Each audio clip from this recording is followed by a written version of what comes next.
है वन्ना लेह राजिऊन। ईरानी पासदारान इनकलाब buses force के कमांडर गुलाम रजा सुलेमानी शहीद हो गए। पासदारान इनकलाब ने शहादत की तस्दीक कर दी। बयान में कहा, कमांडर गुलाम रजा सुलेमानी गुज़श्ता रोज़ अमेरिका और इसराइल के हमले में शहीद हुए। पासदारान इनकलाब ने ऐलान किया है कि शहीद सुलेमानी की मौत का बदला लिया जाएगा। दुश्मन के खिलाफ मज़ामत का सिलसिला नहीं रुकेगा। इससे पहले इसराइली फ़ौज ने कहा था कि गुज़श्ता रोज़ तेहरान के वस्त में हमले करके कमांडर गुलाम रजा सुलेमानी को निशाना बनाया गया है। तो ईरानी पासदारान इनकलाब बसीज फोर्स के कमांडर गुलाम रजा सुलेमानी शहीद हो गए। पासदारान इनकलाब ने शहादत की तस्दीक कर दी है। अमेरिकी सदर डोनाल्ड ट्रंप ने ईरानी सलामती कौंसिल के सरबराह अली लारिजानी की शहादत का दावा कर दिया। व्हाइट हाउस में मीडिया से गुफ्तगू में कहा, ईरान के रहनुमा को गुज़श्ता रोज़ निशाना बनाया गया। डोनाल्ड ट्रंप के नेटो और इत्तेहादी ममालिक से भी शिकवे। कहते हैं, हमें भी अब नेटो ममालिक की ज़रूरत नहीं रही। हमने उनकी मदद की लेकिन उन्होंने हमारी मदद नहीं की। नेटो अहमकाना गलती कर रहा है। उन्हें खित्ते में होना चाहिए था। हमें अब जापान, ऑस्ट्रेलिया या जनूबी कोरिया की मदद की भी ज़रूरत नहीं रही। बरतानवी वज़ीर-ए-आज़म कियर स्टारमर ने भी ताउन न करके मायूस किया। Their top person was, they say, a lot of people say their actual top was killed yesterday. The man that was responsible for the killing of 32,000 people over the last 2 weeks, he was in charge of the killing of protesters. Well, we don't need too much help, and we don't need any help, actually. In fact, we just put out a notice. I was watching over the last couple of weeks, and all of our NATO allies were very much in favor of what we did. They thought it was, we're helping them. So we helped them, and they didn't help us, and I think that's a very bad thing for NATO. Because we have a tremendous long-term relationship with the UK. I think it's very inexpensive. I just said, you don't have to send me aircraft carriers, send me a couple of minesweepers. We don't need your aircraft carriers. But even the aircraft carriers, he would only send them after we essentially won. But we've had great support from the Middle East. Qatar has been great. UAE has been absolutely been great. Saudi Arabia has been terrific.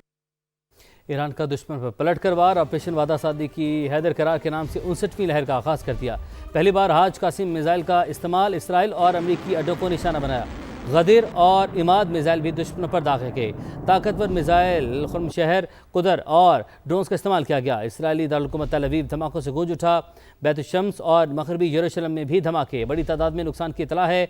Mashriqi वुस्ता में अमरीकी तनसीबात भी Tehran का हदफ।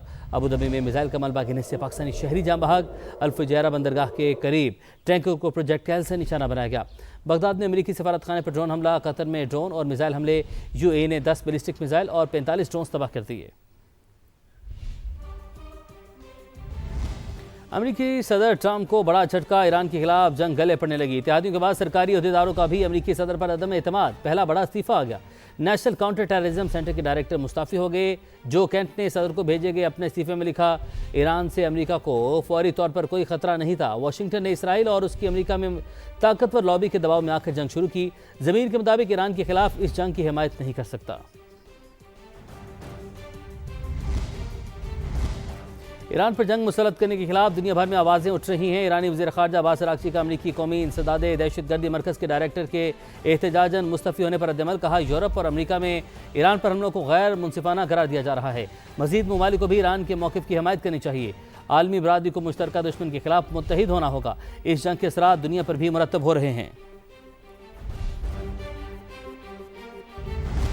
तुर्किया मशरिक़ी वस्ता में जंग खत्म करने के लिए मुतहरिक। तुर्क वज़ीर ख़ारजा हाकान फ़ैदान का रवां हफ्ते दौरा करने का ऐलान। कहा, देरपाम के लिए दोस्त ममालिक से बात करेंगे और उन्हें तजावीज़ देंगे। तुर्किया मशरिक़ी वस्ता में होने वाली जंग की मुखालफत करता है। इसराइल की जानिब से ईरानी रहनुमाओं का कत्ल गैर कानूनी है। मौजूदा जंग आग का घेरा है जो खित्ते के लिए ख़तरा बन चुकी है। ईरान को मशवरा देते हैं वो इश्तियाल अंगेज़ी से बचे और कशीदगी में कमी लाने के लिए इक़दाम करे।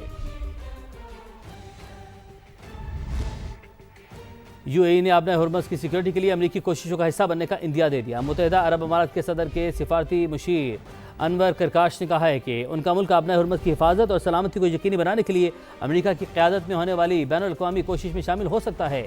इस वक्त UAE और ईरान के दरमियान कोई फ़ाल मुज़ाकरात नहीं हो रहे। हम खित्ते में कशीदगी का खात्मा चाहते हैं।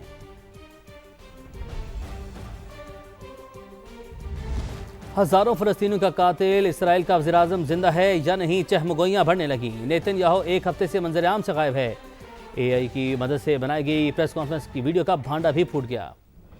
दुनिया गवाह है, टी इज़ फैंटास्टिक तो हकीकत थी, लेकिन कॉफ़ी इसमें कोई सच्चाई नजर नहीं आ रही। हजारों फलस्तीनियों का कातिल इसराइल का वजीर आजम जिंदा है या मर गया? बेंजामिन नेतन्याहू के घर पर ईरानी हमले के बाद जयमगोइयां बढ़ने लगी। इसराइली वजीर आजम गुज़श्ता 6-7 दिनों से मंजर-ए-आम से बिल्कुल गायब। याहू के दफ्तर से महज बयान जारी हुआ कि मैं ठीक हूँ, लेकिन कहाँ हूँ किसी को नहीं मालूम। प्रेस कॉन्फ्रेंस की वीडियो में भी भांडा फूट गया, क्योंकि AI की मदद से बनाई गई वीडियो में नेतन्याहू की 6 उंगलियां पकड़ी गईं। सेहूनियों ने एक और कोशिश की, अपने लीडर को कॉफी शॉप पहुंचाया, इसराइली वजीर आजम को कप थमाया और खास तौर से हाथ को वाजे किया गया, लेकिन यहाँ भी मार खा गए, क्योंकि नेतन्याहू एक के बाद एक चुस्की लेते हैं मगर कॉफी कम नहीं हो रही। नेतन्याहू एक हफ्ते से किसी अहम इजलास में शरीक नहीं हुए, जबकि बाद सिफारती मुलाकातें मुलतवी होने से शक और भी गहरा होने लगा है। ईरान जंग का एक किरदार रोजाना आता है, ट्रंप, दूसरा कहाँ गया नेतन्याहू। आलमी मीडिया में सवालात उठने लगे। ईरान पहले ही खबरदार कर चुका है कि नेतन्याहू मर गया तो ठीक, लेकिन अगर जिंदा है तो छोड़ेंगे नहीं। मसनूई जहानत आम जिंदगी के साथ साथ जंगों में भी अपनी जगह बना रही है। अमेरिकी फौज ने खुद ईरान के खिलाफ हालिया जंग और वेनेजुएला में सदर मादुरो की गिरफ्तारी के लिए AI के इस्तेमाल की तस्दीक की। माहिरीन का कहना है कि जंग के दौरान जिंदगी और मौत के फैसले मशीनों से करवाना संगीन अलमिया का बाइस बन सकता है।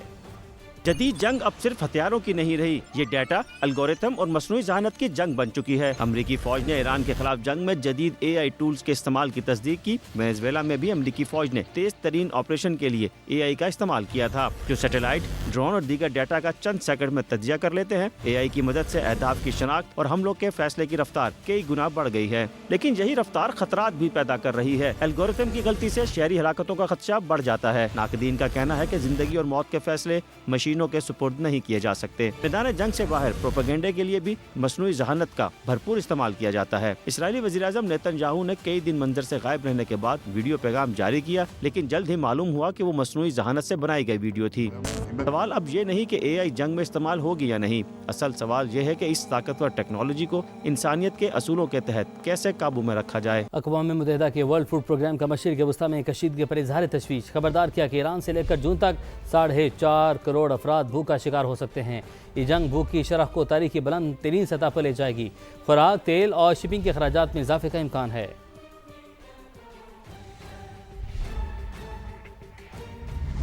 ईरान का वर्ल्ड कप मैचेस अमेरिका से मुंतकिल करने के लिए फीफा से रब्ता। अल जज़ीरा के मुताबिक ईरान ने मुतबादिल वेन्यू के तौर पर मैक्सिको की तजवीज़ दी है।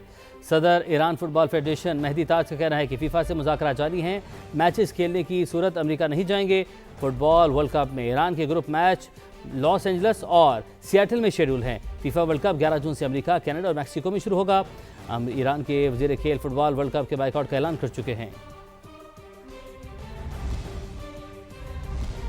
दीगर खबरें शामिल करते हैं। आपको बताएं, हुकूमत का किफ़ायत और इक़दाम के तनाज़ुर में अहम फैसला, यौम पाकिस्तान की परेड और इससे मुंसलिक तकरीबात नहीं होंगी। यौम पाकिस्तान कौमी वक़ार और एहतराम के साथ सादगी से मनाया जाएगा। वज़ीर-ए-आज़म ऑफिस का एलामिया जारी। उधर वज़ीर-ए-आज़म ने इजलास में बचत प्लान पर अमल दरामद यकीनी बनाने की हिदायत कर दी। कहा, पेट्रोलियम दरामदात की सप्लाई चेन बेहतर बनाने के लिए वज़ीर पेट्रोलियम भी मुतहरिक हों। हालात की बेहतरी तक तमाम मुतल्लिका इदारे हंगामी इक़दाम के लिए तैयार रहें। मुल्क में पेट्रोलियम मस्तूआत की किल्लत का कोई खदशा नहीं। हुकूमत ने अप्रैल तक स्टॉक का बंदोबस्त कर लिया।